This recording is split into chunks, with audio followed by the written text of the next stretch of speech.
So we're here on a very brisk Canberra evening on budget night in just out of Parliament House in Canberra with what the IPA says about Federal Budget 2015. Joined by Tony Greco, our General Manager Technical Policy. And Tony, a massive budget for small business. Yeah, lots of good news in the budget in relation to small business. Lots of good measures announced tonight. So we've been advocating very strongly for tax reform for small business, tax cuts for small business. They were there, tax cuts for small business companies, so those companies turning over less than $2 million, a 1.5% tax cut, and also, Tony, a tax discount for unincorporated small businesses, one of the IPA's platforms. Absolutely, our signature policy in regards to giving a tax break to those companies or entities that aren't incorporated.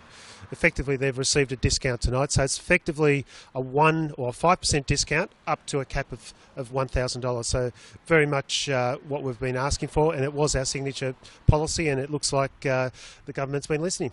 Well, the one thing we've been talking about within the IPA is, of course, what hasn't been included in the budget from the IPA's policy point of view. So very fortunate that the IPA advocacy has been listened to. But obviously a growing jobs and small business aspect of the budget was a key theme.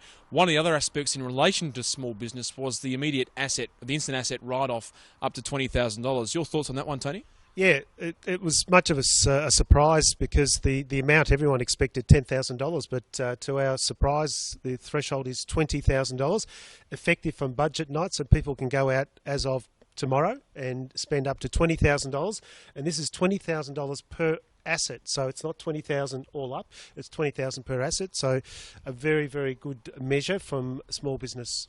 So for those accountants providing advice to small business tomorrow, importantly, they can go out and start investing, growing and employing more people, which is what our view and our policy is all about. We believe that this is a budget that actually helps produce a forum in Australia, a platform to turn Australia into, legitimately, the best place in the world to start and run a small business. Plenty more updates coming your way with the IPA as a result of Federal Budget 2015, but that, for now, is what the IPA says about the Budget 2015.